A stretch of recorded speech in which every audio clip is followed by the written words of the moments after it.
Security tried to remove a fan. Tony Bennett's reaction shocked everyone. Few voices in American music carried the weight of an entire era quite like Tony Bennett. Born to Italian immigrant parents in New York City, Bennett rose from poverty and wartime service to become one of the most respected singers in the history of popular music. While the world remembers him for timeless classics like I Left My Heart in San Francisco, few truly know the challenges, quiet battles, and defining moments that shaped his extraordinary career. From smoky jazz clubs to the world's greatest stages, Tony Bennett's story is not just about fame, it is about resilience, dignity, and a voice that refused to fade with time. This is the true story behind the legend, a journey of talent, struggle, and timeless grace. The smell of garlic and olive oil couldn't quite mask the dampness that crept through the walls of the cramped Astoria apartment. 9-year-old Anthony Benedetto pressed his ear against the thin partition separating his family's kitchen from the Kowalskis next door, listening to Mrs. Kowalski's radio crackling through another Bing Crosby tune. The melody drifted through the plaster like a lifeline, pulling him away from the harsh reality that had settled over their home like winter fog. His mother, Anna, stood at the stove, stirring a pot of soup that was mostly water and hope. The dark circles under her eyes had deepened since his father's funeral 6 months ago, and Anthony noticed how her hands trembled slightly as she worked. At 32, she looked ancient to him, worn down by the weight of raising 3 children alone in Depression-era Queens, while working double shifts at the garment factory. "Anthony, come set the table," she called without turning around. Her voice carried that familiar strain, the sound of someone trying to hold everything together with nothing but willpower. Anthony pulled himself away from the wall and the distant music. The kitchen table, a wobbly hand-me-down from his Uncle Dick, had been set for 4 every night since the funeral, though there were only 3 of them now. His mother couldn't seem to break the habit, and none of them had the heart to remind her. His younger siblings, Mary and John, were already seated, their faces clean, but their clothes bearing the telltale signs of another day spent playing in the streets while Anna worked. Mary, only 7, had learned to take care of 6-year-old John with the seriousness of someone twice her age. They all had grown up fast that year. As Anthony placed the mismatched plates around the table, he began humming the tune he'd caught through the wall.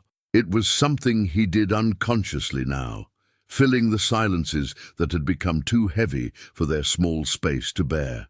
"What's that song, Anthony?" Mary asked, brightening for the first time that day. Before he could answer, Anna turned from the stove. "It's Crosby," she said softly. "Your father used to sing that one." Her voice caught slightly on the word father, but she recovered quickly. "He had a beautiful voice, your papa. Just like you, Anthony." Anthony felt heat rise in his cheeks. At school, the other boys teased him about his singing, calling it sissy stuff. But here, in their kitchen that barely fit 4 chairs, his voice seemed to make his mother's shoulders relax just a little. "Sing it properly," John demanded, his small face serious. "Like Papa used to." Anthony glanced at his mother, who nodded encouragingly. He cleared his throat and began to sing the Crosby number, his young voice clear and surprisingly strong for his age. The melody filled their small kitchen, and for a few minutes the weight of their circumstances seemed to lift slightly. Anna stopped stirring and turned to watch her eldest son. In his voice, she heard echoes of her late husband, the same natural rhythm, the same emotional connection to the music. But there was something else, too, something uniquely Anthony's. Even at 9, he didn't just sing the words. He seemed to understand them, to feel their meaning in a way that surprised her. When the song ended, the kitchen fell quiet, except for the bubbling of soup on the stove. Mary clapped her small hands together, and John grinned widely. "That was beautiful, sweetheart," Anna said, her voice thick with emotion. "But you know singing won't put food on this table." It was a gentle warning, delivered with love, but weighted with the harsh realities of their situation. Anthony nodded, understanding. At 9, he already worked odd jobs after school, delivering newspapers, shining shoes at the subway station, anything that brought in a few pennies. Music was a luxury they couldn't afford to dream about. After dinner, as Mary and John played quietly with a set of wooden blocks Uncle Dick had carved for them, Anthony helped his mother with the dishes. The routine had become sacred to them, these few minutes when they could talk without the little ones listening. Mrs. Benedetti down the hall mentioned there might be work at the docks, Anna said quietly, scrubbing a plate with more force than necessary. Loading trucks, running messages. They sometimes hire boys your age. Anthony's stomach tightened. The docks meant leaving school earlier, working longer hours, being around men who were harder and rougher than anyone he'd encountered, but it also meant more money, and money meant keeping their apartment, keeping the family together. I could do that, he said, trying to sound confident. I'm strong enough. Anna paused in her washing and looked at her son, really looked at him. At 9, he was still small for his age, with dark hair that never quite stayed combed and eyes that held an old soul's understanding of hardship. But there was something else in those eyes too, a spark that reminded her of his father's dreams, of the man who used to sing while he shaved and dance with her in this same kitchen when they thought the children were asleep. Your father wanted better for you, she said finally. He used to say you had a gift. Singing doesn't pay rent, Mama. The words came out harsher than he'd intended, and immediately he regretted them. But Anna just nodded sadly. No, it doesn't. But maybe it could someday. Your father always believed music was something special, something that could touch people's hearts. She dried her hands on her apron and turned to face him fully. Promise me something, Anthony. No matter what work you have to do, no matter how hard things get, don't let the music die inside you. Keep singing, even if it's just for us. Anthony looked around their tiny kitchen, at the cracked linoleum, the window that wouldn't quite close, the table that wobbled with every movement. This was their world, small and struggling and filled with more worry than any child should have to understand. But when he sang, something changed. The walls seemed less confining, the future less frightening. I promise, Mama. That night, lying on the narrow cot he shared with John, in the room that served as bedroom for all 3 children, Anthony stared at the ceiling and listened to the sounds of the building settling around them. From somewhere in the distance, he could hear music playing, maybe from a radio, maybe from someone's record player. The melody was different from the Crosby tune, something with more rhythm, more life. He began to hum along, quietly so as not to wake his siblings. As he did, he thought about his father's hands, rough from years of manual labor, but gentle when they touched his face. He thought about his mother's tired eyes and the way they lit up when he sang.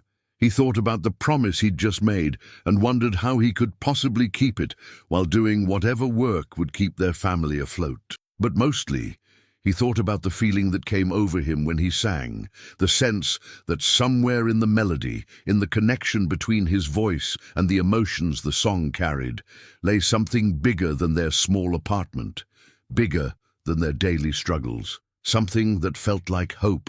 The next morning brought the familiar sounds of the neighborhood awakening, truck engines rumbling to life, vendors calling their wares, children shouting as they ran to school. Anthony dressed quickly in his worn but clean clothes and prepared for another day of balancing childhood with the premature responsibilities that poverty had thrust upon him. Before leaving for school, he stopped in the kitchen where his mother was packing his lunch, a thin sandwich and an apple that had seen better days. "Mama," he said quietly, "I'll go to the docks after school today. Talk to them about work." Anna's hands stilled on the brown paper bag. For a moment he thought she might cry.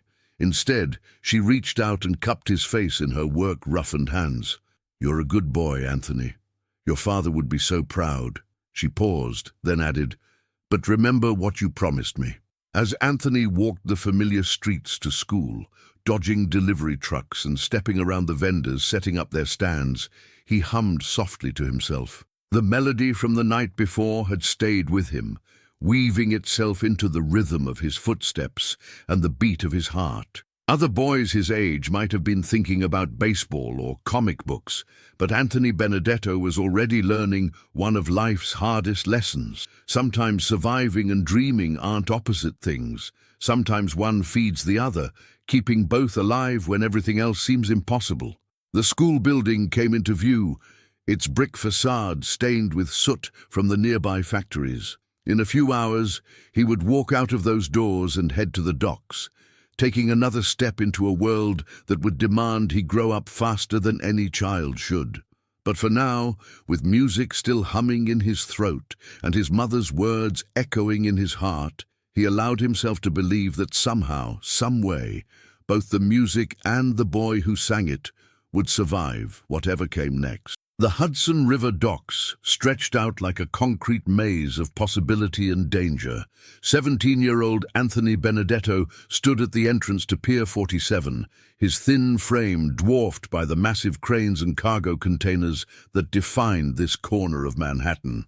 8 years had passed since that first conversation with his mother about finding work, and the boy who had once hummed Crosby tunes in a cramped Queen's kitchen had learned to navigate a much harsher world. His hands, once smooth and small, now bore the calluses and scars of a young man who had spent his teenage years loading trucks, running errands for dock supervisors, and doing whatever work would bring home enough money to keep his family's heads above water. But despite the rough exterior that hard labor had given him, the music had never quite left his voice, even if he rarely had the luxury of using it. Benedetto! The voice belonged to Frank Torino, a dock foreman whose thick Brooklyn accent could cut through the noise of diesel engines and shouting workers. Frank had taken a liking to Anthony over the years, partly because the kid never complained, and partly because he had an uncanny ability to smooth over tensions between the various ethnic groups that worked the waterfront. Anthony jogged over to where Frank stood, consulting a clipboard beside a massive cargo ship that had just arrived from Italy. The smell of salt water, diesel fuel, and something indefinably foreign hung heavy in the morning air. "We got a problem," Frank said without preamble. "The crew on this ship, they don't speak much English.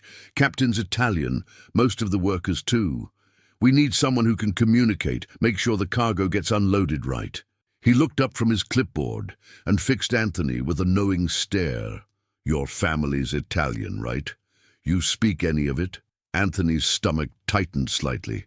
His mother had spoken Italian to him when he was very young, before his father died, before survival became more important than cultural preservation. He understood more than he could speak, but years of trying to fit into American society had made him rusty. "Some," he admitted, "might be able to help." "Good. Go talk to the captain, see what needs doing. And Benedetto," Frank's expression softened just slightly, "don't let these guys push you around.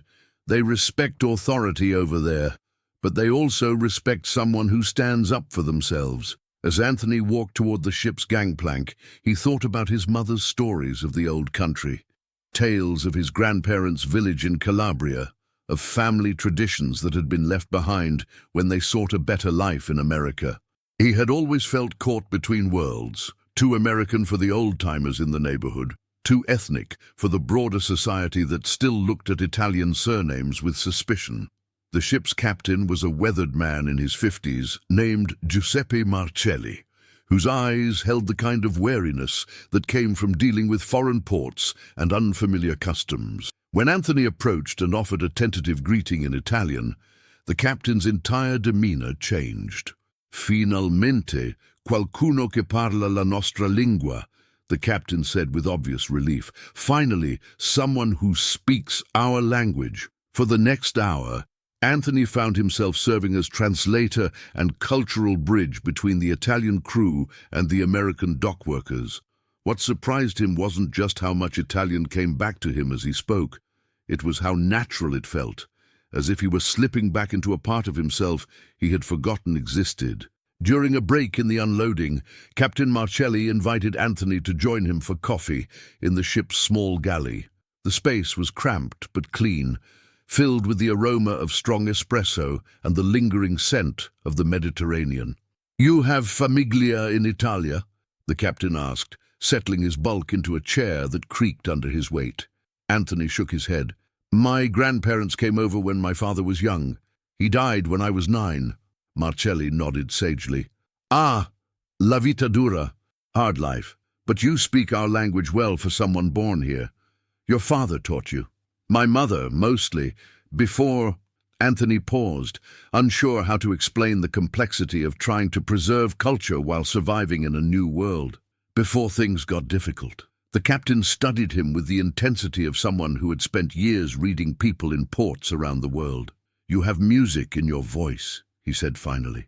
Even when you speak, there is rhythm, melody. You sing? The question caught Anthony off guard. It had been months since anyone had asked him about singing, longer still since he had thought of it as anything more than a private comfort. Used to, he said carefully. Ah, but music, vera musica, it never leaves. It waits. Marcelli stood and moved to a small radio in the corner of the galley. After a moment of static, an Italian song filled the small space. Something with the rich, emotional quality that Anthony remembered from his earliest childhood. Without thinking, Anthony began to hum along. The melody was unfamiliar, but somehow his voice found its way into the song, weaving around the recorded singer's voice with an intuitive understanding of the music's emotional core. Marcelli listened with growing amazement. When the song ended, he stared at Anthony with something approaching awe. "Mamma mia," he whispered. "Where did you learn to do that?" Anthony felt heat rise in his cheeks. "I don't know. It felt right." "Felt right," Marcelli repeated, switching to English. "Yes, that is exactly right. Music, real music, it is not about thinking. It is about feeling, about letting the song tell you what it needs." He leaned forward, his expression intense. "You have a gift, ragazzo. A real gift." Before Anthony could respond, the sound of shouting from the deck interrupted them. They rushed outside to find a confrontation brewing between some of the Italian crew members and a group of American longshoremen. The tension was thick, fueled by language barriers and the kind of ethnic prejudices that still ran deep on the waterfront. Anthony quickly assessed the situation. One of the Italian workers had apparently damaged a piece of equipment, and the American foreman the backstage area at the Copa in 1962 felt smaller than Tony remembered from his first time there 3 years earlier.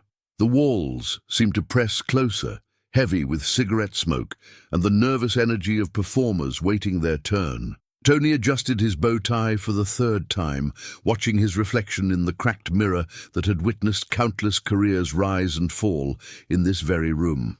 "5 minutes, Mr. Bennett," called Mickey, the stage manager whose gravelly voice had become as familiar as his own heartbeat over the years. Tony nodded, but his mind wasn't on the performance ahead. It was on the conversation he'd had with his manager earlier that day, the one that still sat like lead in his stomach. The music industry was changing, and not in ways that favored traditional pop singers like him. Rock and roll wasn't just a fad anymore. It was becoming the dominant force, and established artists were being pushed aside to make room for the new sound. "The label's getting nervous, Tony," his manager had said, pacing back and forth in the cramped office above the rehearsal studio. "Your last album didn't perform like they expected. The kids aren't buying crooner music anymore. They want guitars, they want rebellion, they want something that speaks to them." Tony had listened in silence, his hands folded in his lap, feeling every one of his 36 years. "And what exactly are you suggesting?" "Maybe it's time to consider adapting. Look at what Sinatra's doing. He's experimenting with different sounds, working with younger arrangers. Even Perry Como's talking about updating his style." The suggestion had hit Tony like a physical blow. He'd watched other singers try to chase trends, watched them lose themselves in the process. Some had managed to stay relevant, but at what cost? Their authentic voices, the very thing that had made them special in the first place, often got lost in the shuffle. Now, standing in the wings of the Copa, Tony could hear the audience chattering excitedly beyond the curtain. He knew some of them were here, because they'd been following his career since Because of You had topped the charts. Others were younger fans who discovered him through television appearances or radio play. But how many would there be next year? How many the year after that? The orchestra struck up his entrance music, and Tony straightened his shoulders. Whatever challenges lay ahead, whatever adaptations he might have to make, tonight he would give these people the best performance he had in him. That's what they deserved, and that's what he owed to the music itself. As he walked onto the stage, the spotlight hit him with its familiar warmth, and for a moment all his worries faded away. The audience applauded enthusiastically, and he could see faces in the front rows, some older, some surprisingly young, all expectant and ready to be transported somewhere beautiful through song. "Good evening, ladies and gentlemen," Tony said into the microphone, his voice carrying that intimate quality that made even the largest venues feel like someone's living room. "It's wonderful to be back at the Copa, and it's wonderful to see all of you here tonight." He opened with "I Left My Heart in San Francisco," a song that had become increasingly associated with him over the past few months. The audience responded immediately, some singing along softly, others simply swaying to the music. As Tony sang, he felt that familiar alchemy happening, the connection between performer and audience that made all the industry pressures and career worries fade into background noise. But even as he lost himself in the music, a part of his mind remained aware of the changes happening around him. In the back of the room, he could see a table of younger patrons who seemed more interested in their drinks and conversation than in his performance. It wasn't rudeness exactly, just a different relationship with music than what he was used to. During the instrumental break for "The Way You Look Tonight," Tony found himself thinking about a conversation he'd had with a young songwriter just the week before. The kid, barely 22, had been full of enthusiasm for the new direction popular music was taking. "It's not that the old songs are bad, Mr. Bennett," the young man had explained. "It's just that they don't speak to what we're going through now. The world is changing so fast. Civil rights, the Cold War, space exploration. We need music that reflects those realities." Tony had understood the sentiment, even if he didn't entirely agree with it.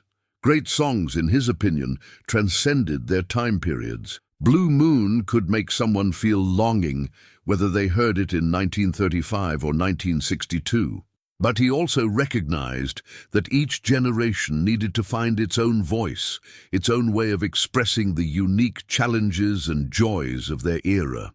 As he moved into the second set, Tony noticed a young woman sitting alone at a table near the stage.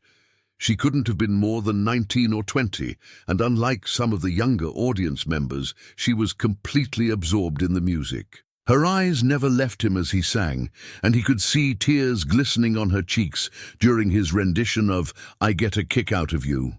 After the show, as Tony was signing autographs and greeting fans, the young woman approached him hesitantly.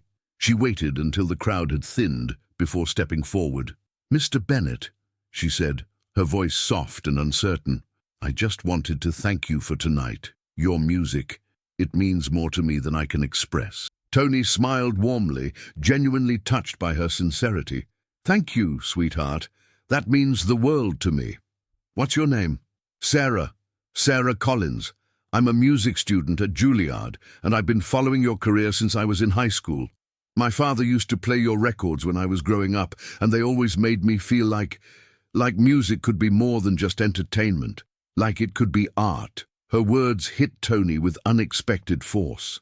Here was someone from the younger generation who understood what he was trying to do, who saw the deeper value in the music he loved so much. It gave him hope that perhaps there was still a place for traditional pop in this rapidly changing world. "What are you studying at Juilliard?" Tony asked. "Voice, primarily. Classical training, but I love jazz and traditional pop too. My professors think I should focus entirely on opera or classical art songs, but..." She paused, looking uncertain. But when I hear you sing, I hear something that classical training alone can't teach. There's a humanity in your voice, an emotional honesty that comes from somewhere deeper than technique." Tony felt a warmth spread through his chest.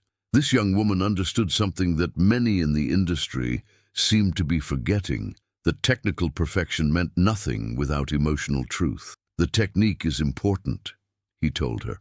It's the foundation that allows you to express those emotions clearly and powerfully, but you're right that it's not everything. The most important thing is to find your own authentic voice and never compromise it, no matter what trends come and go. As Sarah walked away, clutching his autograph and glowing with inspiration, Tony felt a renewed sense of purpose. Yes, the industry was changing. Yes, there would be challenges ahead. But as long as there were people like Sarah who understood the deeper value of authentic musical expression, there would be a reason to keep fighting for the music he believed in. The weight of fame, he realized, wasn't just about dealing with success or failure. It was about carrying the responsibility to preserve something beautiful and meaningful, even when the world seemed to be moving in a different direction. The recording studio in Nashville felt foreign under Tony's fingertips as he ran his hand along the unfamiliar mixing board. It was 1969, and the music world had shifted so dramatically that even the physical spaces where music was made seemed alien to him. Gone were the intimate New York studios where he'd recorded his biggest hits, replaced by this sprawling complex that seemed designed for a different kind of artist entirely. "Tony, we really think this could be the breakthrough you need," said his new A&R representative, a kid named David who couldn't have been more than 25 and wore his hair longer than any businessman Tony had ever seen. "Country rock fusion is the future. Look at what Bob Dylan did with Nashville's Skyline. Look at the Byrds' Sweetheart of the Rodeo. This is where the industry is headed." Tony sat on a stool in the middle of the studio, surrounded by unfamiliar equipment and feeling every one of his 43 years. The songs they wanted him to record lay scattered on the music stand before him, contemporary compositions with lyrics about rebellion, social change, and youth culture that felt as foreign to his voice as speaking a completely different language. "I understand what you're trying to do," Tony said carefully, choosing his words with the diplomacy he'd learned over years of navigating industry politics. "But these songs, they don't feel like me. They don't feel authentic to who I am as an artist." David's expression grew impatient, the kind of look Tony had been seeing more and more often in meetings with record executives. "Tony, with all due respect, authenticity isn't paying the bills right now. Your last 3 albums have barely cracked the charts. We need to get you back on radio, back in front of young audiences, or we're going to have to seriously reconsider our partnership." The threat hung in the air between them like smoke. Tony had heard similar ultimatums from other labels, other executives, other young men in expensive suits who saw music as nothing more than a product to be packaged and sold to the highest bidder. The difference was, this time he wasn't sure he had the luxury of walking away. His financial situation had grown increasingly precarious over the past few years. The royalty checks that had once seemed guaranteed were dwindling. As radio stations stopped playing his music, concert bookings were becoming harder to secure, especially at the venues and for the fees he was accustomed to. Patricia had been understanding, but he could see the worry in her eyes when she thought he wasn't looking. They had 2 young sons to think about, a mortgage to pay, and all the responsibilities that came with the life they'd built together. "Give me a few minutes to look over the material again," Tony said finally, gesturing to the sheet music. "Let me see if I can find a way to make it work." David nodded, satisfied that he'd gotten through to the stubborn singer. "Take your time. We've got the studio booked for the whole day." Alone in the cavernous space, Tony picked up the first song and began to read through the lyrics. It was called "Revolution's Child," and it told the story of a young man rebelling against his parents' expectations and society's conventions. The melody wasn't terrible, but the words felt like they'd been written by someone who had never experienced real hardship, someone who saw rebellion as a fashion statement rather than a necessity for survival. He thought about his own youth, about working multiple jobs to help his mother pay rent, about serving in World War II and seeing friends die in muddy European fields. That was rebellion born of genuine need and conviction. not the manufactured angst that seemed to dominate popular music now. The second song, Flower Power Love, was even worse. A saccharine attempt to capture the hippie movement that felt as authentic as a $3 bill. Tony could imagine himself singing it, could hear how his voice might handle the melody, but he couldn't imagine meaning it. And without meaning, without emotional truth, what was the point? The studio door opened, and the session musicians David had hired began filing in. There was a drummer with hair past his shoulders, a bass player who couldn't have been more than 22, and a guitarist whose instrument was covered in peace sign stickers. They were talented kids, Tony could tell immediately, but they inhabited a musical universe that felt completely separate from his own. "Mr. Bennett," said the guitarist, extending a hand, "I'm Jimmy. I just want to say, it's an honor to work with you. My dad has all your records from the 50s. The comment, meant as a compliment, hit Tony like a slap. He'd become a historical artifact, something parents listened to that their children tolerated out of respect. When had that happened? When had he crossed the line from contemporary artist to nostalgic relic? "Thank you, Jimmy. That's very kind." Tony shook the young man's hand and tried to ignore the pity he saw in the kid's eyes. "What do you think about this material we're supposed to record?" Jimmy glanced around nervously, clearly not wanting to offend either Tony or the record label representatives who were paying him. "It's, interesting, different from what you usually do." "That's one way to put it," Tony said with a wry smile. "Tell me honestly, if you heard me singing these songs on the radio, would you believe it?" The question seemed to surprise Jimmy. He looked down at his guitar, thinking carefully before responding. "Mr. Bennett, can I be completely honest with you? Please, I grew up listening to your music because of my dad, but I came to appreciate it on my own terms. There's something in your voice that most singers don't have, this emotional honesty that makes every song feel personal. When you sing, 'I left my heart in San Francisco,' I believe every word, even though I've never been to San Francisco and I'm only 19 years old." Tony felt a spark of hope. "Go on. These songs," Jimmy gestured to the sheet music, "they're not you. They're trying to make you into something you're not. And the thing is, we don't need another fake rebel singer. We've got plenty of those. What we need is someone who remembers how to tell the truth through music." The session began anyway, because studio time was expensive and contracts had been signed. Tony made his way through the first song, giving it his technical best while feeling utterly empty inside.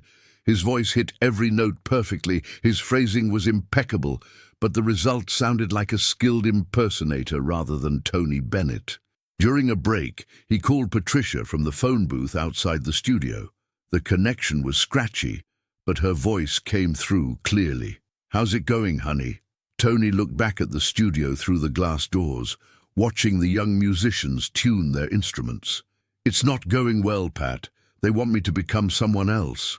There was a long pause on the other end of the line.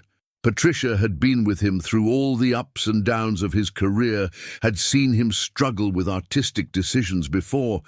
She understood the music business better than most wives, but more importantly, she understood him. "What does your gut tell you?" she asked finally.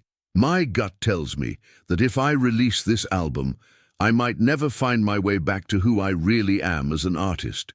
Then don't do it. It's not that simple, Pat. The money, we'll figure out the money. We always do. But if you compromise who you are as an artist, what's the point of any of it?" After the call, Tony walked back into the studio with a new sense of clarity. He looked at David, at the young musicians, at the unfamiliar equipment surrounding him, and made a decision that would define the next phase of his career. "I can't do this," he announced. "This isn't who I am, and I won't pretend the needle found the vein with practiced ease," and Tony Bennett watched his life dissolve into temporary peace. It was January 1979, and the man who had once commanded the stages of the Copa and Carnegie Hall now sat in a dingy bathroom in Central Park, his back against cold tile, wondering how he'd fallen this far. The irony wasn't lost on him. Outside, New York City pulsed with the same rhythm it always had. the rhythm that had first called to him as a boy in Astoria. But inside this public restroom, surrounded by graffiti and the stench of neglect, Tony felt as distant from that music as he'd ever been. His hands shook as he tried to clean the needle, not from withdrawal, not yet, but from the crushing weight of what he'd become. The man who had sung for presidents and prime ministers, who had made audiences weep with "I Left My Heart in San Francisco," was now reduced to this: shooting cocaine in a park bathroom, hiding from a world that had seemingly forgotten him. The disco era had been particularly brutal. As the Bee Gees and Donna Summer dominated the airwaves, Tony's kind of music, the standards, the jazz interpretations, the carefully crafted arrangements, had become relics of a bygone era. Record executives looked at him like he was a museum piece, interesting but irrelevant. "Tony, you gotta understand," his former manager had said just 6 months earlier, leaning back in his leather chair overlooking Sunset Boulevard. "The kids today, they don't want to hear 'the way you look tonight.' They want something with a beat, something they can dance to." Tony had stared out the window at the palm trees swaying in the California breeze, feeling every one of his 53 years. "But that's not who I am. Then maybe it's time to become someone else." That conversation had been the beginning of the end of their professional relationship. Tony had walked out of that office knowing he was essentially walking away from his career. The bookings had already been drying up, the recording contracts becoming increasingly rare. His last album had barely sold 10,000 copies. Now, as the cocaine worked its way through his system, Tony felt the familiar rush of artificial confidence. For a few precious hours, the weight of failure would lift from his shoulders. The voices of doubt, both internal and external, would quiet to a whisper. He could pretend, for just a little while, that he was still the man who had topped the charts in the 50s and 60s. But the pretending was getting harder. He stood up slowly, checking his reflection in the cracked mirror above the sink.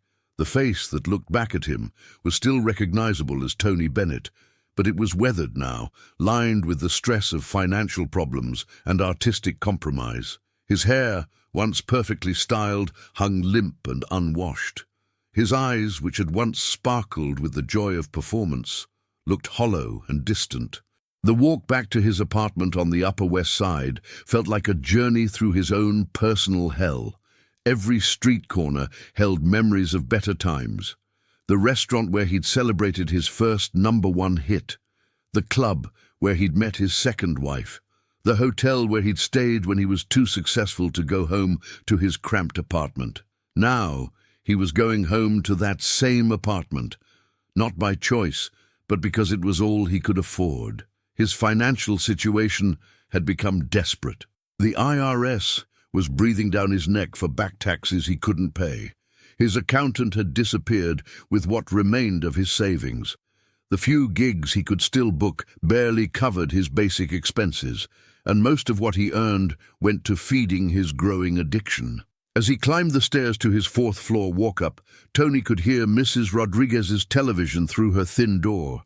She was watching The Tonight Show, and the sound of Johnny Carson's monologue drifted into the hallway.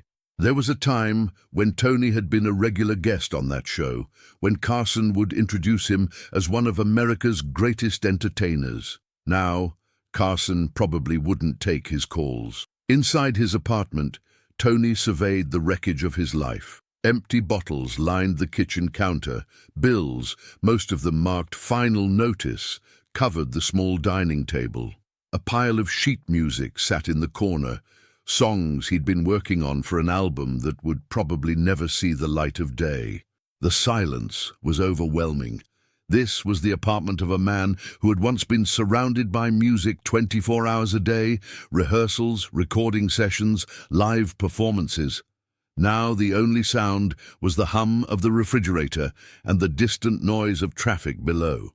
Tony sat down at his piano, the one thing he'd refused to sell despite his dire financial situation. His fingers found the keys automatically, and he began to play "The Way You Look Tonight." The melody came naturally, as it always had, but something was different. The joy that had always been at the heart of his music was missing, replaced by a profound sadness that seemed to seep from his very soul. He stopped playing abruptly, his hands falling to his lap. This wasn't music anymore. It was just going through the motions. And if he couldn't bring genuine emotion to his art, what was the point of continuing?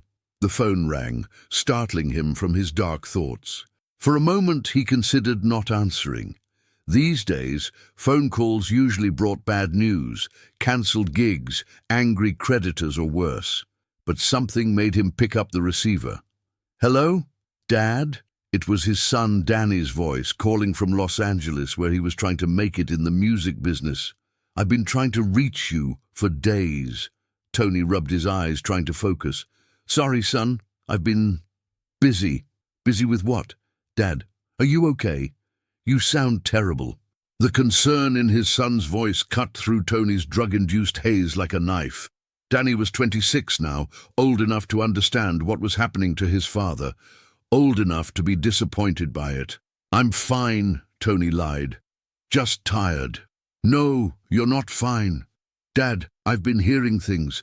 People are saying you're in trouble, that you're—" Danny's voice trailed off, as if he couldn't bring himself to say the words. "That I'm what? That you're using drugs, that you're broke, that you've lost your mind." Tony closed his eyes, feeling the weight of his son's disappointment across 3,000 miles of telephone wire. This was the moment he'd been dreading, when his personal failures would inevitably impact the people he loved most. "It's not that simple, Danny." "Then explain it to me, because from where I'm sitting it looks like you're throwing away everything you worked for." Tony wanted to explain. He wanted to tell his son about the crushing rejection, about watching his life's work become irrelevant, about the desperate need to numb the pain of failure. But how could he make Danny understand what it felt like to be forgotten by the world you'd helped create? "The music business has changed," Tony said finally. "There's no place for what I do anymore." "So you just give up?" "Dad, you're Tony Bennett. You don't give up." But that was the problem. Tony didn't feel like Tony Bennett anymore. He felt like Anthony Benedetto from Astoria, the scared kid whose father died too young, who'd always been afraid that his success was just a temporary mistake that would eventually be corrected. "Maybe I was never as good as people said I was," Tony whispered into the phone. "Don't you dare say that." Danny's voice was fierce now, angry. "Don't you dare diminish what you've accomplished. You've made music that has touched millions of people. You've kept traditions alive that would have died without you. And now you're going to throw it all away because some record executives don't understand what they have." Tony felt tears beginning to form in his eyes. His son's words were like a lifeline thrown to a drowning man, but he wasn't sure he had the strength to grab it. "I don't know how to come back from this, Danny. I don't know how to be that person again." "Then stop trying to be that person," Danny said. "Be this person. Be who you are right now, in this moment, and figure out how to move forward from here." After they hung up, Tony sat in the darkness of his apartment for a long time. The cocaine was wearing off, and the familiar wave of depression was beginning to wash over him. But Danny's words echoed in his mind. Be who you are right now. Who was he right now? He was a 53-year-old singer who had lost his way. He was an addict who had betrayed his own values. He was a father who had disappointed his children. He was a man who had allowed fear and rejection to drive him to the brink of self-destruction. But he was also still Anthony Benedetto from Astoria, the kid who had found his voice in music and refused to let the world silence it. He was still the man who believed that good music, honestly performed, could touch people's hearts. He was still the artist who valued authenticity over commercial success. The question was, could he find his way back to that person? Tony walked to the bathroom and stared at himself in the mirror again. This time, instead of seeing only failure and despair, he tried to see possibility. The face looking back at him was older, more weathered, marked by the trials of the past few years. But it was still his face. Still the face of someone who had something to offer the world, if he could find the courage to offer it. He opened the medicine cabinet and pulled out the small vial of cocaine, holding it up to the light. Such a small thing to have caused so much destruction, such a tiny bottle to contain so much pain and self-deception. Without ceremony, without dramatic declarations or promises, he wasn't sure he could keep. Tony opened the vial and poured its contents into the toilet. The white powder swirled in the water for a moment before disappearing completely, taking with it the temporary escape that had become his prison. It wasn't a cure. It wasn't even a beginning, really. It was just a moment of clarity in an ocean of confusion, a single step in what would undoubtedly be a long and difficult journey. But it was something. It was a choice to be present in his own life, to face his problems without the buffer of artificial courage. Tony walked back to his piano and sat down on the bench. His hands found the keys again, and once more he began to play "The Way You Look Tonight." This time the sadness was still there. It would be dishonest to pretend otherwise, but underneath it was something else, something that felt almost like hope. The music filled the small apartment, spilling out through the thin walls and into the hallway where Mrs. Rodriguez was still watching television. For the first time in months, Tony Bennett was making music not because he had to, not because someone was paying him to, but because he needed to. Because it was the only way he knew how to process the emotions that threatened to overwhelm him. As he played, he began to understand what Danny had meant. He didn't need to recapture who he used to be. He needed to discover who he could become. The metronome clicked steadily in the small practice room, its relentless beat marking time like a heartbeat Tony was trying to sync with his own. It was March 1979, 2 months since he'd flushed his cocaine down the toilet, and every day felt like climbing a mountain with loose rocks under his feet. "One more time from the top," said Dr. Elena Vasquez, the vocal coach who had agreed to work with him despite his reputation being in shambles. She was a stern woman in her 60s, a former opera singer who had reinvented herself as a teacher when her own performing career ended. More importantly, she was one of the few people in the music business who would still take his calls. Tony nodded and began "Fly Me to the Moon" for the dozenth time that morning. His voice cracked on the word "stars," and he stopped, frustration building in his chest like steam in a kettle.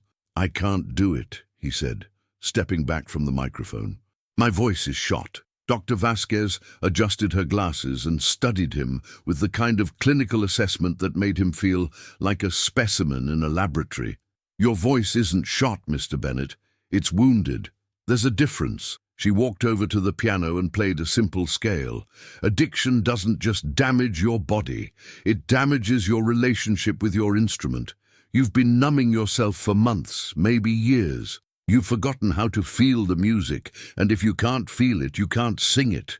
Tony slumped into a chair, the weight of her words settling over him like a heavy blanket. "So what am I supposed to do? Just fake it until I remember how to feel?" "No," Dr. Vasquez said firmly. "You do the opposite. You stop trying to sing like the Tony Bennett everyone remembers, and you start singing like the Tony Bennett you are today, right now, in this moment." "Should It sounded like something Danny had said during their phone call, but Tony still didn't understand what it meant in practical terms. "How do I do that?" Dr. Vasquez sat down across from him, her expression softening slightly. "Tell me why you started singing in the first place. Not the story you tell in interviews, the real reason." Tony closed his eyes, trying to remember. The memories felt distant, like looking at photographs through frosted glass. "I was maybe 8 years old. My father had just died, and my mother was working 3 jobs to keep us afloat. I felt invisible, like I might disappear and nobody would notice.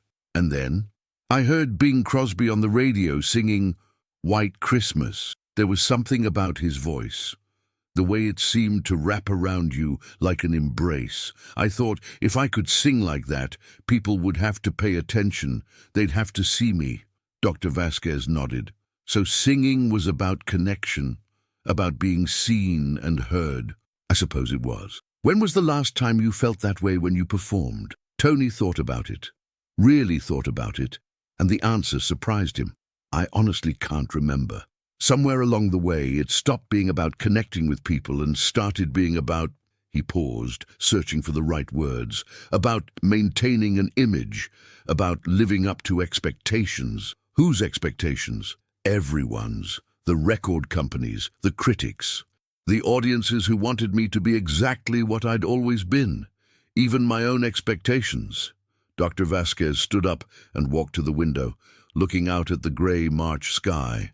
I had a student once, a young tenor with a voice like an angel. He came to me because he wanted to sing at the Met. We worked for 2 years, and technically he was flawless.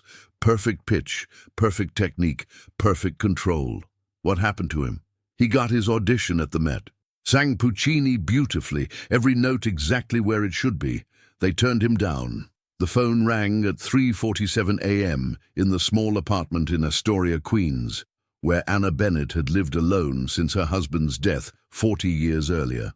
At 82, she still kept the same schedule she'd maintained when Tony was a boy, early to bed, early to rise. But tonight, sleep had eluded her. Something in the air felt different, charged with the kind of electricity that preceded either terrible storms or miraculous clearings. Hello? Her voice carried the cautious wariness of someone who'd learned that late-night calls rarely brought good news. Ma, it's me.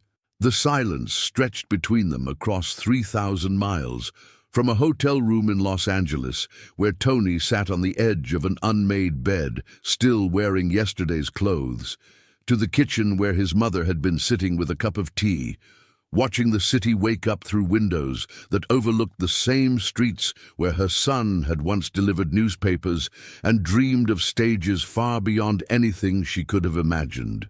Anthony! Her voice softened, but underneath the maternal warmth lay a note of fear. What's wrong? How could he explain what was wrong? That success felt hollow, that every standing ovation echoed in an empty space inside his chest, that he'd spent the last 6 months moving through his life like a ghost, haunting his own career, that the pills weren't working anymore, that the cocaine only made the silence louder, that he'd looked in the mirror that morning and seen his father's exhausted eyes staring back at him. I'm tired, Ma. Real tired. Anna Bennett had raised 3 children during the Depression, buried a husband at 34, and worked her fingers raw in garment factories to keep food on their table. She knew the weight of genuine exhaustion, could hear it in the spaces between her son's words like a familiar song played in a minor key. Come home, Anthony. I can't. I have obligations. The tour can wait. Your soul can't. And through the hotel window, Tony watched the sun rise over Hollywood Boulevard, painting the palm trees in shades of amber and gold that reminded him of the light that used to filter through their tenement windows during those long-ago mornings when his mother would hum while making breakfast with whatever ingredients they could afford. He'd forgotten, somewhere along the way, that there had been music in those moments too. Not the kind that filled concert halls, but the kind that filled hearts. I don't know how to come back from this, Ma.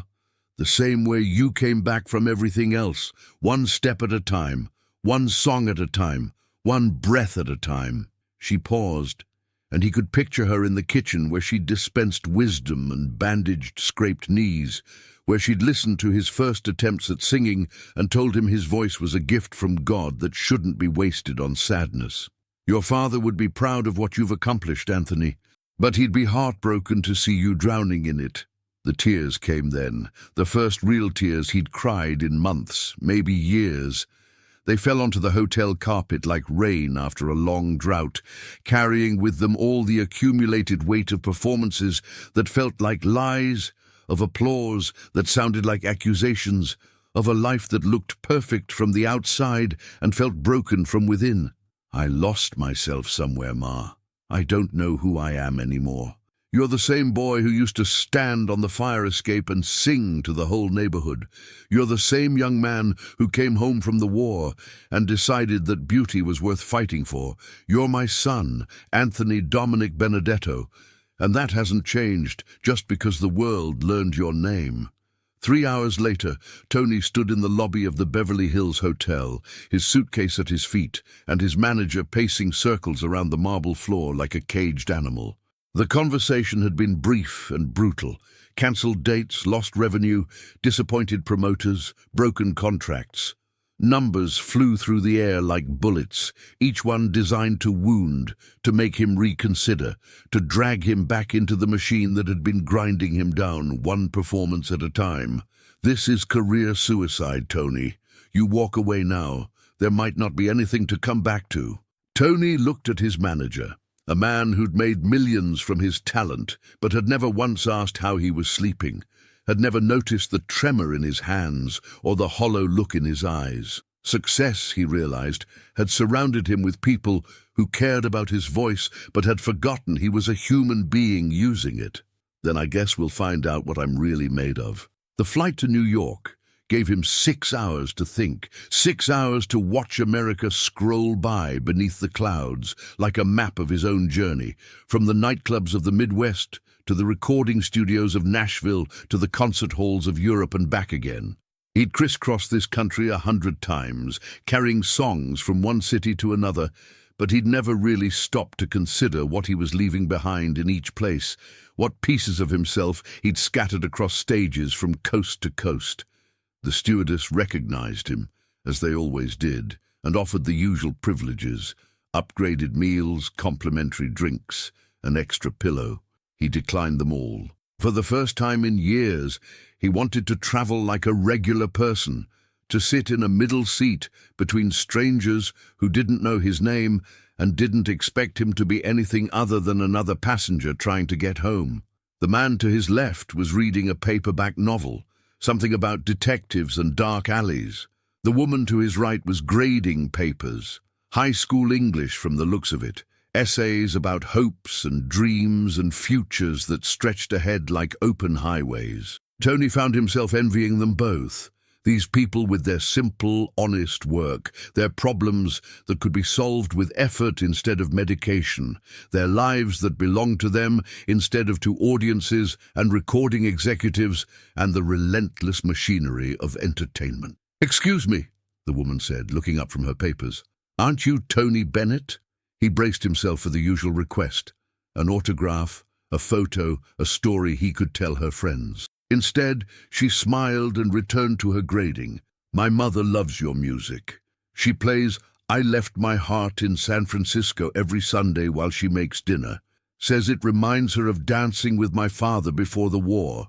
"That's nice to hear. She always says you sing like you mean it, like every word matters." The observation hit him harder than any review he'd ever received. When had he stopped meaning it? When had the words become just sounds, the melodies just patterns, the emotions just performances? Somewhere in the pursuit of perfection, he'd lost the very thing that made the music worth pursuing in the first place. The truth of it, the human connection that turned notes into feelings, and feelings into memories that people carried with them through their ordinary, extraordinary lives. LaGuardia Airport at dusk looked the same as it had 20 years earlier, still chaotic and impersonal, still full of people rushing toward their next destinations with expressions that suggested they'd rather be anywhere else. But as Tony walked through the terminal, carrying his own bags for the first time in months, he felt something he'd almost forgotten: anticipation. Not the nervous energy that preceded performances, but the quiet excitement of coming home to a place where he was known not for what he could do, but simply for who he was. The taxi ride through Queens took him past the elementary school where he'd first learned to read, the church where his family had prayed for his safe return from the war, the corner where he'd stood with neighborhood kids and harmonized on summer evenings when the city heat made everyone move a little slower and dream a little bigger. These streets had shaped him, had given him the rhythm and melody that would later become his signature, had taught him that music wasn't something you performed, but something you lived. Anna Bennett was waiting on the stoop when the taxi pulled up, her small frame silhouetted against the warm light spilling from the apartment windows. She looked older than he'd remembered, more fragile, but her eyes held the same strength that had carried their family through every crisis, every setback, every moment when giving up would have been easier than going on. "Welcome home, Anthony." He dropped his suitcase on the sidewalk and embraced her, feeling for the first time in months like he was exactly where he belonged. The city continued its evening symphony around them. Car horns and distant music, conversations in 3 languages, the eternal urban lullaby of people living their lives. But for this moment, the world had narrowed to this stoop, this embrace, this simple recognition that sometimes the longest journeys are the ones that bring us back to ourselves. "Come on," she said, taking his arm with the same gentle authority she'd used when he was 7, and reluctant to come inside for dinner. "I made your favorite." As they climbed the familiar stairs, Tony realized he couldn't remember what his favorite meal was anymore.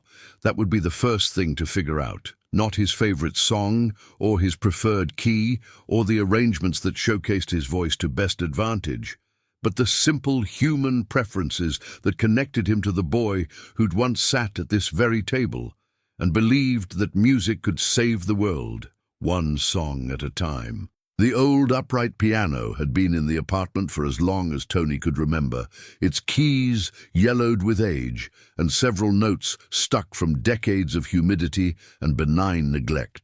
His mother had bought it second-hand in 1943 with money she'd saved from working double shifts at the factory, believing that music lessons would give her youngest son something that poverty couldn't take away. She'd been right, though neither of them could have imagined how far those lessons would eventually carry him, or how difficult the journey back to this simple instrument would prove to be. It was Tuesday morning, his 3rd day home, and Tony sat on the familiar bench, running his fingers over keys that responded with the slightly out-of-tune honesty he'd forgotten existed in music. Every piano in every recording studio, every concert hall, every television studio had been perfectly tuned, maintained by professionals who ensured that each note rang with crystalline precision. This piano told a different story, of children practicing scales, of late-night sing-alongs, of music as comfort rather than performance. "You used to play for hours," his mother said, setting a cup of coffee beside the piano and settling into her favorite chair, the one positioned where she could watch both the street and her son. "Even after you became famous, when you'd visit, you'd always end up here." Tony tried to remember those visits, but they blurred together in his memory.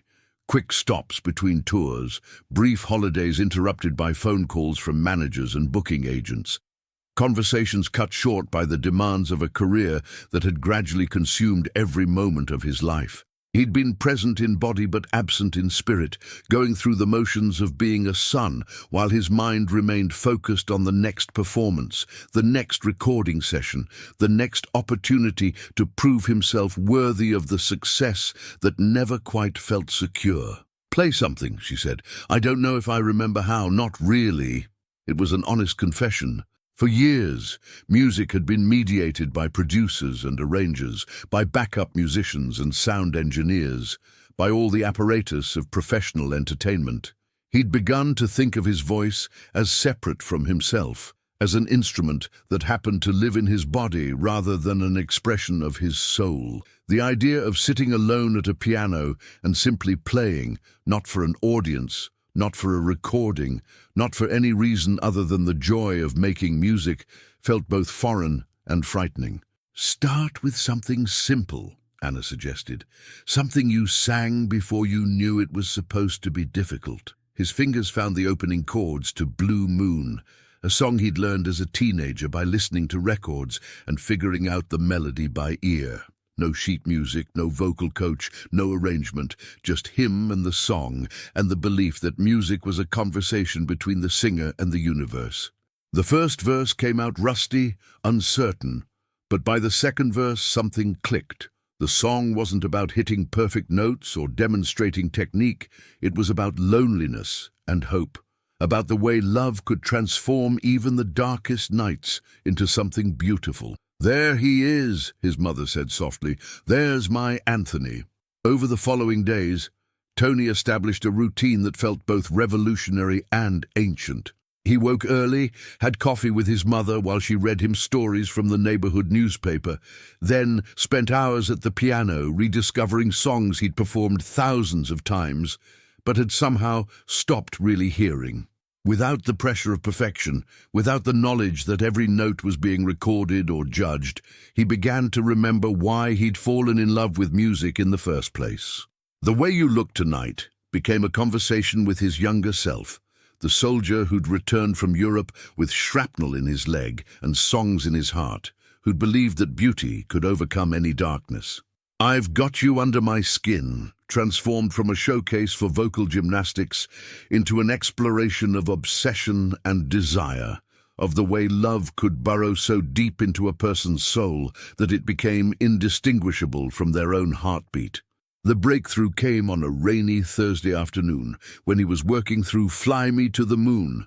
He'd recorded the song a dozen times, performed it at countless concerts, but as his fingers moved across the yellowed keys, he suddenly heard it as if for the first time.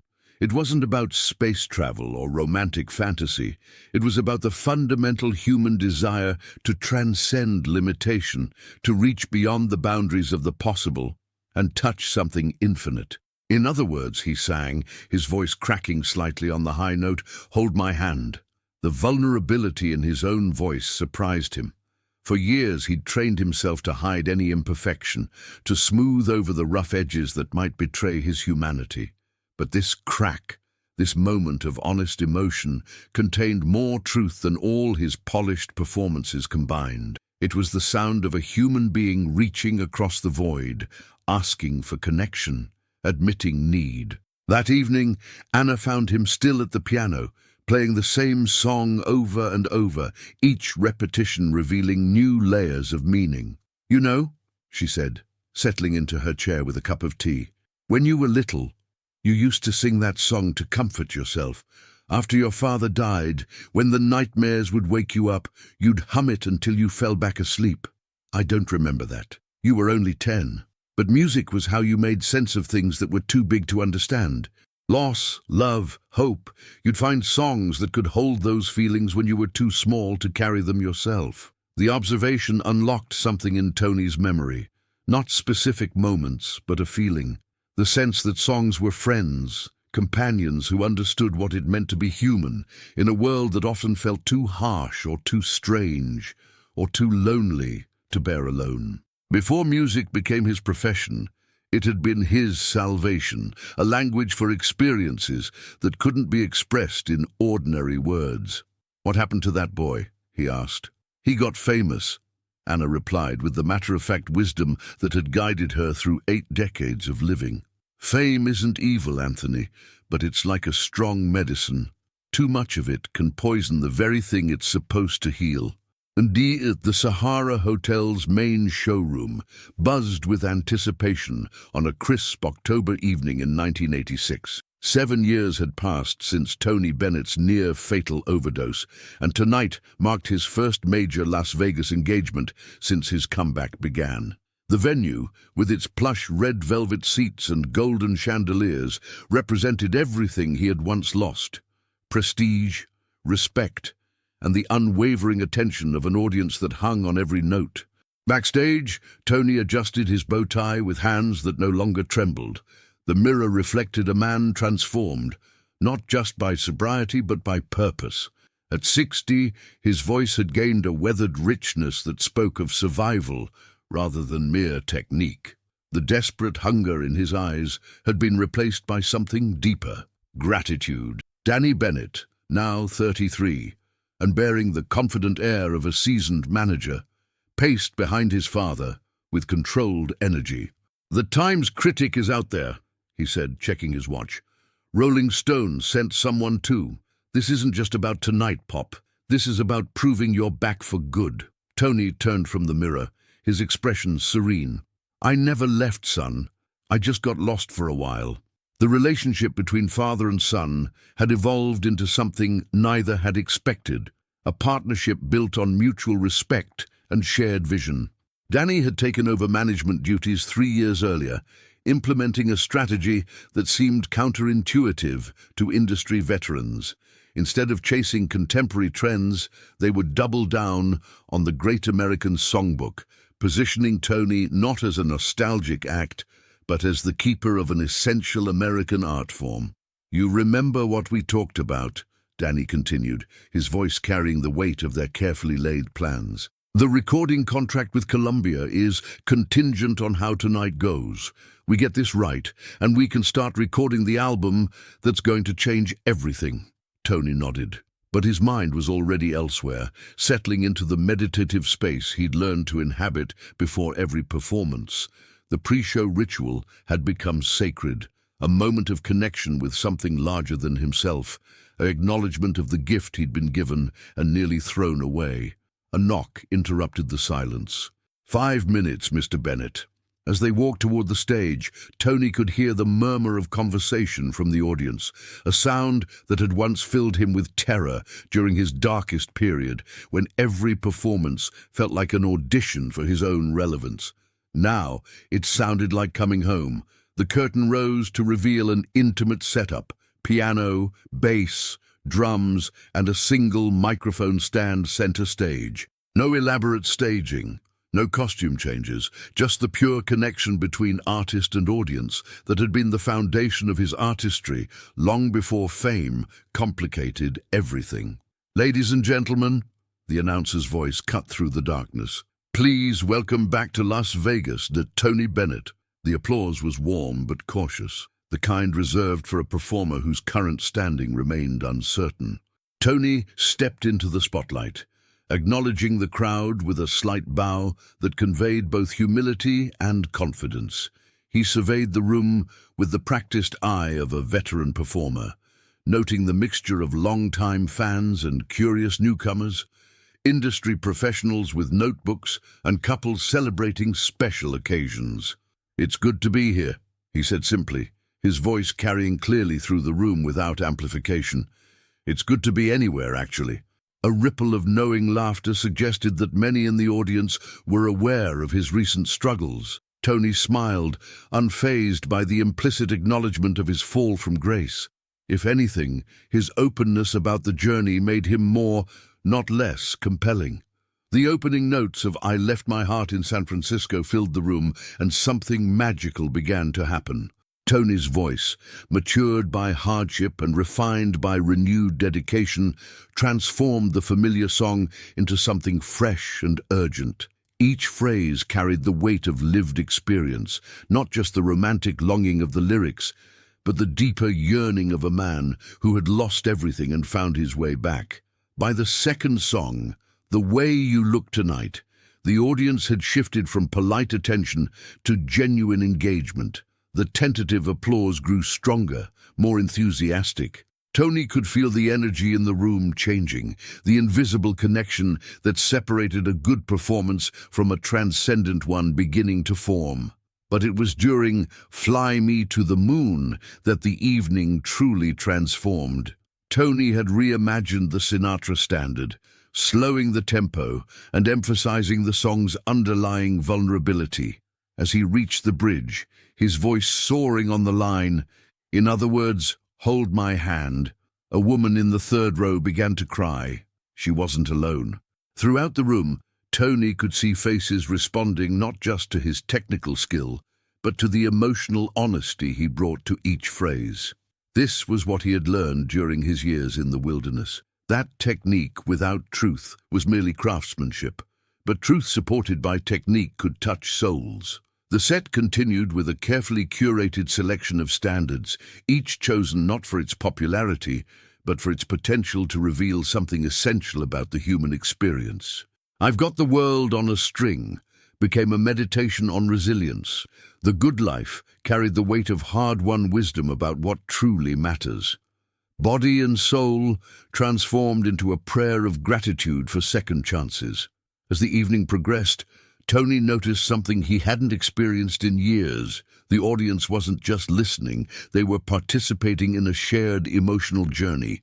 The room had become a sanctuary, where the artifice of entertainment gave way to something more profound, a communion between artist and audience that transcended mere performance. During the final song, "I'll Be Seeing You," Tony's voice carried a mixture of melancholy and hope that seemed to speak directly to each person in the room. The song, originally written during World War II as a message of love across the distance of war, became something universal, a promise that meaningful connections endure despite separation, loss, and the passage of time. The final note hung in the air for a moment before the silence was broken by thunderous applause. The audience rose as one, their enthusiasm genuine and sustained.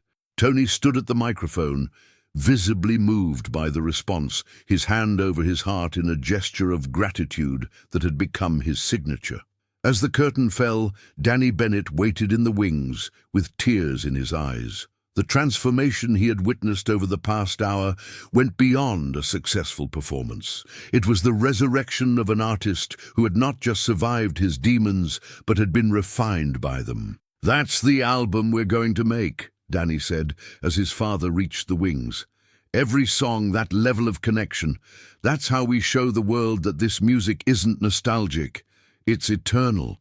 Tony nodded, still catching his breath from the emotional intensity of the performance. "It's not about showing them anything, son. It's about giving them something they didn't know they needed."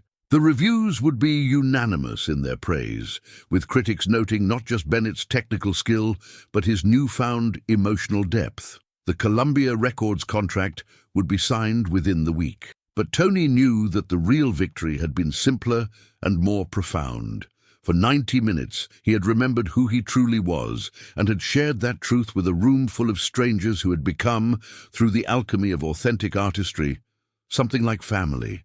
The phoenix had indeed risen, not from ashes, but from the honest acknowledgement of human frailty and the determination to transform weakness into strength, despair into hope, and isolation into connection. The recording studio on West 57th Street hummed with nervous energy as engineers made final adjustments to microphone levels. It was April 1994, and Tony Bennett found himself facing what many considered an impossible challenge: recording an album of duets with some of contemporary music's biggest stars, bridging the gap between his traditional audience and a generation that had grown up on rock, hip-hop, and electronic music.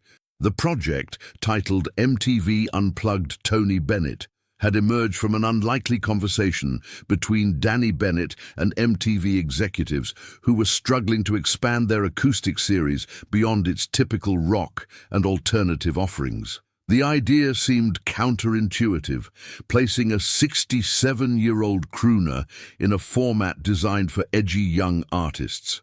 But Tony had recognized something that the music industry was slowly beginning to understand. Authenticity transcended generational boundaries. "Remember, Pop," Tony said, reviewing the day's schedule, "this isn't about proving you can adapt to their style. It's about showing them what they've been missing. Let them come to you." Tony nodded, adjusting his reading glasses as he reviewed the arrangements. Today's session would feature K.D. Lang, the Canadian singer whose powerful voice and genre-defying approach had earned critical acclaim and commercial success. The song they had chosen, "Moonglow," represented everything Tony loved about the Great American Songbook: sophisticated harmony, poetic lyrics, and emotional depth that revealed new layers with each listening. When K.D. Lang arrived, the atmosphere in the studio shifted. At 32, she possessed a confidence that came from artistic success on her own terms, having successfully transitioned from country music to a more eclectic pop sound. Her androgynous style and unconventional approach to traditional gender roles had made her an icon for individuality and artistic integrity. "Mr. Bennett," she said, extending her hand with a smile that was both respectful and genuinely warm. "I have to tell you, when I heard we were doing this together, I couldn't sleep for a week. Your version of The Shadow of Your Smile changed my understanding of what a song could be." Tony's face lit up with the generous pleasure he took in meeting fellow musicians. "Please, call me Tony. And I've been listening to your work. That voice of yours has something special." It reminds me of the great singers from the past, but you've got your own thing going." As they began rehearsing, something remarkable happened. Despite their different backgrounds, generations, and musical starting points, their voices blended with an ease that surprised everyone in the studio. K.D. Lang's rich, emotionally direct style complemented Tony's sophisticated phrasing, creating a conversation between two interpretations of the same emotional truth. The first take was good, the second was better. By the third, they had found something that transcended technique, a genuine musical connection that spoke to the universal power of great songs to bring people together across any divide. "That's it," said the producer, a veteran named David Kahn, who had worked with artists ranging from Paul McCartney to Sublime. "That's the magic we're looking for. You can hear it. This isn't two people singing the same song. This is two people having a conversation through music." As news of the collaboration spread through the industry, Tony found himself fielding calls from managers and record executives who suddenly saw commercial potential in his traditional approach. The irony wasn't lost on him. By refusing to change his style to chase contemporary trends, he had become relevant again. 3 months later, the MTV Unplugged special aired to an audience that included many viewers who had never heard of Tony Bennett. The response was immediate and overwhelming.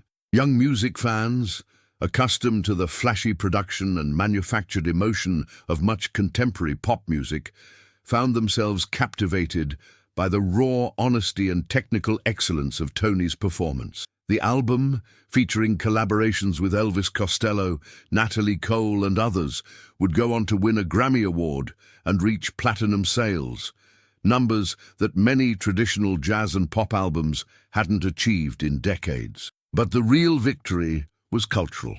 Tony Bennett had proven that great music could transcend generational boundaries, that artistry and authenticity would always find an audience. The success opened doors that had been closed for years. Suddenly, younger artists were reaching out, eager to work with the man who had become a symbol of artistic integrity. Record executives who had once dismissed traditional pop as commercially unviable began seeking out veteran performers and classic material. But perhaps the most significant change was in Tony himself. The validation from a new generation, combined with the artistic satisfaction of working with talented younger musicians, had reinvigorated his sense of purpose. He had always believed in the enduring power of the Great American Songbook, but now he had proof that his faith was justified. During a break in recording sessions for his next project, Tony sat in the studio's lounge with Danny, reflecting on the unexpected turn his career had taken. "You know what the strangest thing is?" Tony mused, sipping coffee from a paper cup. "All these years, I thought I was preserving something from the past, but working with these kids, KD, Elvis, all of them, I realize I'm not looking backward. This music, when it's done right, it's timeless. It speaks to something that doesn't change in people." Danny nodded, understanding that they had stumbled onto something much larger than a successful album. "It's not just the music, Pop. It's you. You're not trying to be someone else. You're not chasing trends. You're just being authentic, and people respond to that because it's so rare." The conversation was interrupted by a call from Tony's publicist. 60 Minutes wants to do a profile," she reported. "And there's interest from The Today Show, Entertainment Tonight, and about a dozen magazines. The K.D. Lang duet is getting airplay on stations that haven't played your music in 20 years. Tony listened to the list with a mixture of gratitude and bemusement. After years of struggling for relevance, he was suddenly being courted by media outlets that had once ignored him completely. The attention was flattering, but more importantly, it provided a platform to share his passion for the music he loved. That evening, as Tony prepared to leave the studio, he paused at the piano where the day's work had been completed. The collaboration with K.D. Lang had been more than just a successful recording. It had been a reminder that music, at its best, created connections between people who might otherwise never find common ground. He played a few bars of Moonglow, remembering the moment earlier when their voices had blended perfectly on the bridge. It hadn't been planned or calculated. It had simply happened, the way the best musical moments always do, through the mysterious alchemy of talent meeting, preparation meeting, genuine human connection. The duet had indeed changed everything, but not in the way anyone had expected. It hadn't changed Tony's approach to music, that remained as committed to excellence and authenticity as ever. Instead, it had changed the world's perception of what was possible when artistry took precedence over marketing, when respect for tradition combined with openness to collaboration, and when the simple act of singing a song beautifully was allowed to speak for itself. As he walked out into the New York evening, Tony Bennett felt something he hadn't experienced in decades, the certainty that his best work might still be ahead of him. The Dorothy Chandler Pavilion in Los Angeles gleamed under the California sun on a crisp February afternoon in 2002. Inside, technicians made final preparations for that evening's Grammy Awards ceremony, where Tony Bennett would perform The Way You Look Tonight as part of a tribute to American songwriters. At 75, he had become something he never expected to be, not just a survivor of changing musical trends, but a bridge between eras, respected by colleagues decades younger and revered by critics who had once dismissed him as obsolete. But it was what happened after the sound check that would create a moment remembered long after the awards ceremony was forgotten. Tony had finished his rehearsal and was making... Security tried to remove a fan. Tony Bennett's reaction shocked everyone. Chapter 26. The Golden Years. The autumn of 1994 painted Central Park in brilliant shades of amber and crimson as Tony Bennett walked along the familiar pathways of his morning routine. At 68, his steps carried the measured confidence of a man who had weathered every storm the music industry could conjure. The trees whispered secrets of seasons past, much like the melodies that had sustained him through decades of triumph and tribulation. Danny Bennett walked beside his father, their conversation flowing between business matters and family updates. The younger Bennett had transformed from a well-meaning son with ambitious ideas into a shrewd manager who understood both the music business and his father's artistic soul. Their partnership had become the foundation upon which Tony's remarkable renaissance was built. The MTV Unplugged session is generating more buzz than we anticipated, Danny said, adjusting his pace to match his father's leisurely stride.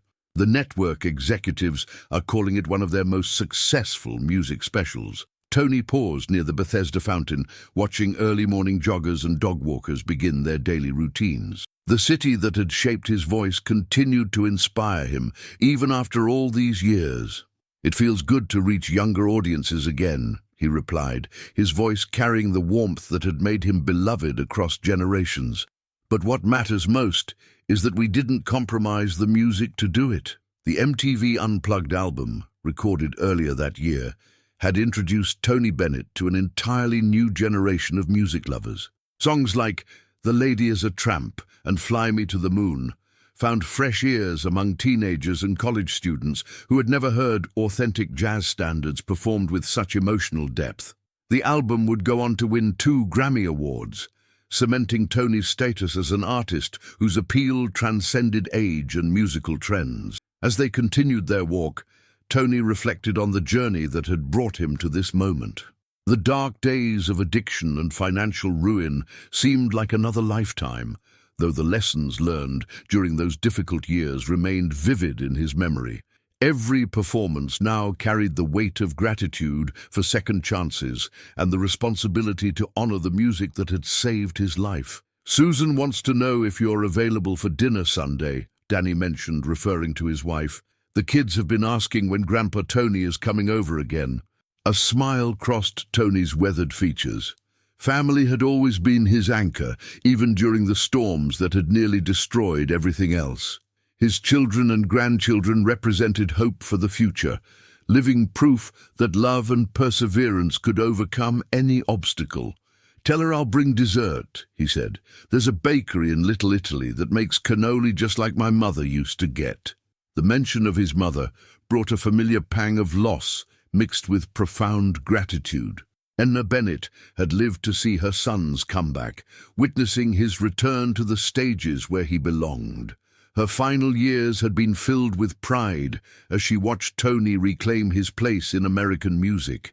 She had passed away peacefully in 1991, her last words to him a simple reminder: "Always remember who you are, Anthony. The music will take care of the rest." Their walk brought them to the edge of the park, where the sounds of Manhattan traffic began to intrude upon the morning's tranquility.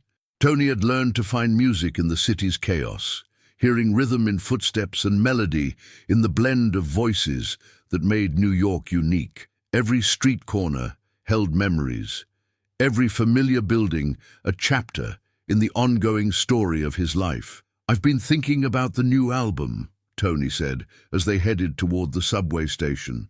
"I want to work with some younger artists, but on our terms.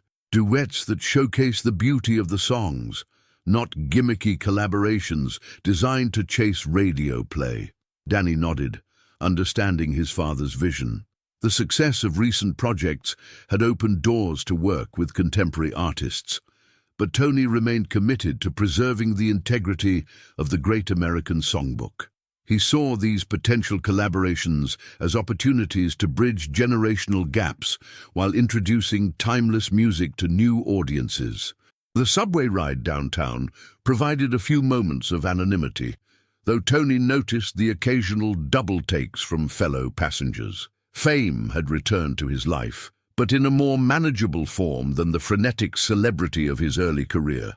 He was recognized with respect rather than hysteria, appreciated for his artistry rather than treated as a teen idol. At his apartment on the Upper West Side, Tony settled into his study, surrounded by awards, photographs, and sheet music that chronicled 7 decades of musical evolution. The walls told the story of American popular music from the big band era through the present day.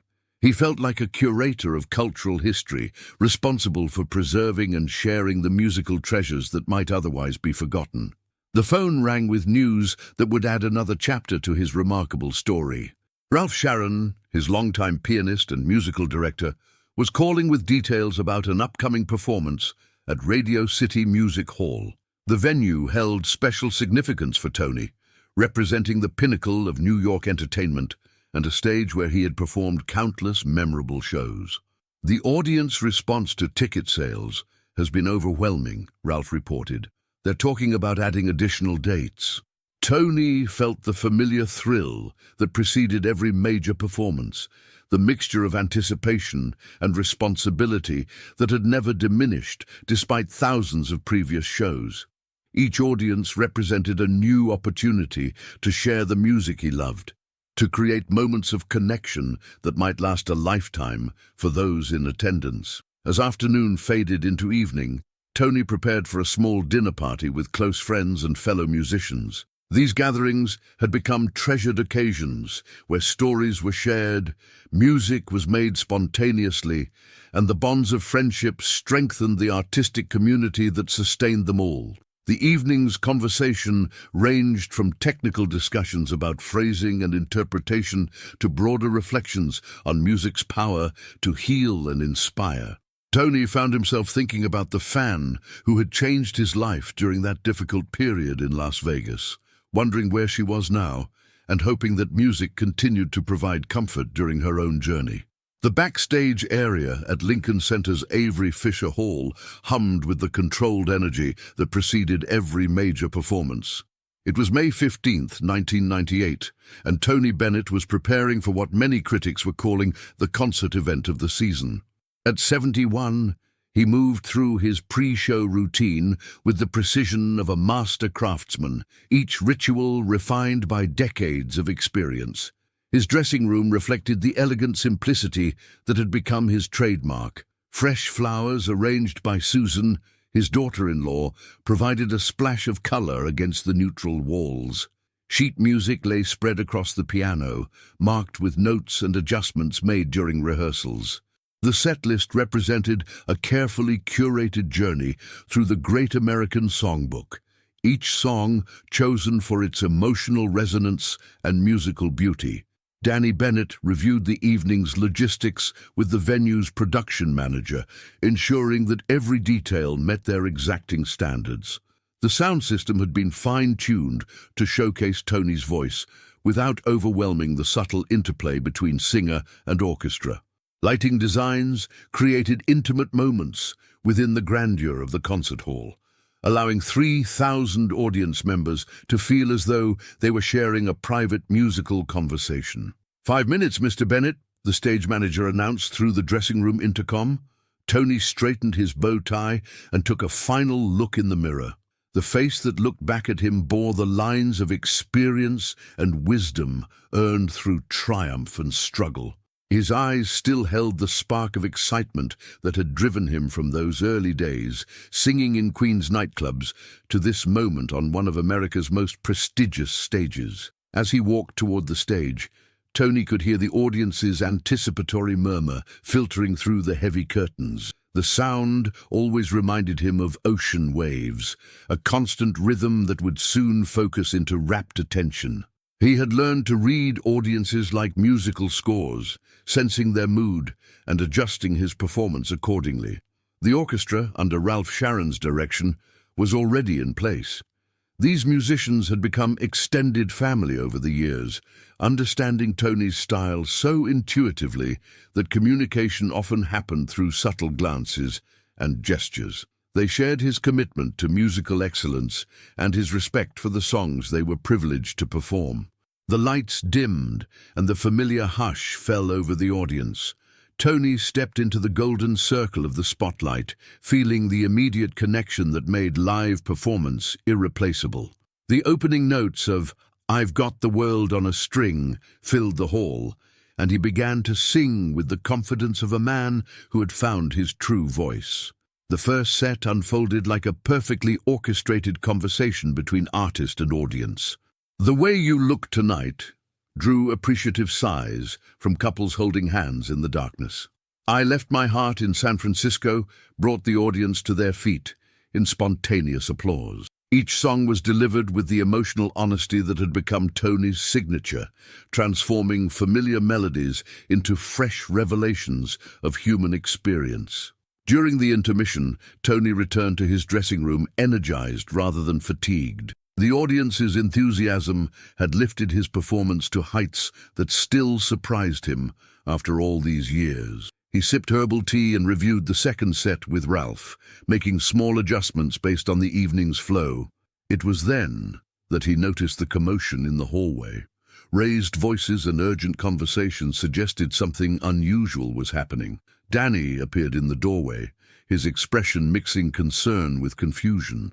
"Dad, there's a situation in the audience," Danny said quietly. "Security is dealing with it, but I thought you should know. There's a woman in the front row who seems to be having some kind of emotional response. She's crying pretty heavily, and it's making some patrons uncomfortable." Tony set down his teacup and gave his son his full attention. Throughout his career, he had witnessed the profound effect music could have on people's lives. Some came to his concerts seeking comfort during difficult times, others hoping to recapture memories of lost loved ones. He had never seen these emotional responses as disruptions, but rather as validations of music's healing power. "What does security want to do?" Tony asked. "They think it might be best to quietly move her to a less visible seat, or possibly ask her to step outside until she can compose herself. They're concerned about disturbing other audience members." Through the dressing room walls, Tony could hear the audience beginning to return to their seats. The second half of the concert was scheduled to be even more intimate than the first, featuring some of his most emotionally charged material. Songs like "The Good Life" and "For Once in My Life" required complete vulnerability, both from the performer and the audience. Tony walked to the small window that provided a view of the concert hall. From this angle, he could see the woman Danny had mentioned. She sat alone in the third row, her shoulders shaking as tears streamed down her face. Something about her solitary grief struck him profoundly. She wasn't causing a disturbance or seeking attention. She was simply experiencing the music with an openness that made her vulnerable to its full emotional impact. The sight transported him back to that night in Las Vegas, when another emotional fan had changed the course of his life. Helen Morrison's tears had awakened something in him that had been dormant for years, reminding him that his music served a purpose beyond entertainment. It connected people to their deepest feelings, provided comfort during dark moments, and celebrated the full spectrum of human experience. "Tell security to wait," Tony said firmly. "I want to see how this plays out." Danny looked uncertain. "Dad, if she becomes more disruptive—" "She won't," Tony replied with quiet confidence. "Sometimes people need to feel the music completely. That's not something we should discourage." The stage manager's voice crackled through the intercom again. "Places for the second set, Mr. Bennett." Tony took one more look at the woman in the audience, then headed back toward the stage. As he walked through the wings, he made a decision that would define not only the remainder of the evening, but also reinforce the values that had guided his entire career. Music belonged to everyone, especially those who needed it most. Chapter 28. The gesture that changed everything. The second half of the concert began with "Fly Me to the Moon," Tony's voice floating over the hushed audience like silk threading through candlelight. The intimate atmosphere of Lincoln Center's Avery Fisher Hall seemed to compress around the 3,000 souls gathered in the darkness, each person drawn into the magnetic field of the music. From the stage, Tony could see the woman in the third row more clearly now. Her face, illuminated by the stage light's gentle spillover, was streaked with tears that she made no attempt to hide. She wasn't sobbing dramatically or calling attention to herself.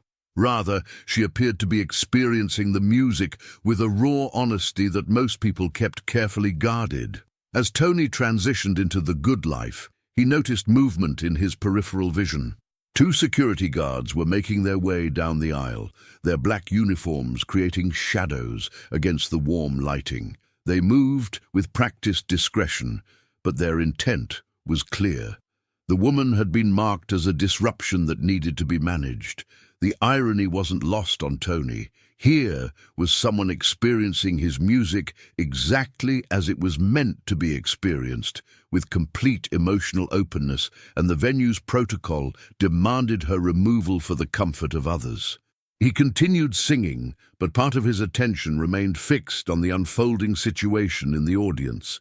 The guards reached the woman's row and began the delicate process of making contact. Tony could see her confusion as they leaned down to speak with her. Her tears intensified, but now they seemed born of embarrassment rather than musical emotion. She began gathering her small purse, preparing to leave voluntarily rather than create a scene. Something deep within Tony's chest tightened. This moment crystallized everything he had learned about the relationship between performer and audience, about the sacred trust that existed between those who made music and those who needed to hear it. The woman wasn't disrupting the concert. She was validating its very purpose. Without breaking the melody or rhythm of the good life, Tony began walking toward the edge of the stage. The orchestra, sensing a departure from their rehearsed staging, adjusted seamlessly to accommodate his movement. Ralph Sharon's eyes met his briefly, and Tony saw understanding pass between them. The audience sensed something unusual happening. A ripple of attention followed Tony's movement as he approached the front of the stage, directly above where the security guards were attempting to escort the crying woman from her seat. As the song reached its emotional climax, Tony made a decision that would be talked about for years afterward. He stopped singing and raised his hand in a gentle gesture toward the security guards. The orchestra, responding to his signal, gradually brought the music to a soft, sustained chord that hung in the air like a question waiting for an answer. The silence in the hall was profound. 3,000 people held their collective breath, wondering what was happening. Tony's voice, when it came, carried none of the professional polish of performance, but rather the simple humanity of one person speaking to another. "Excuse me," he said, his words reaching every corner of the venue through the excellent sound system. I think there might be a misunderstanding here. The security guards froze, uncertain how to proceed. They had been following standard protocol, but now the evening's headliner was directly addressing their actions. The woman looked up from her seat, her face a mixture of mortification and confusion. Tony's next words would become legendary, quoted in newspapers and remembered by everyone present that night. "Ma'am," he said, speaking directly to the crying woman, "there's nothing wrong with feeling the music deeply. That's what it's here for.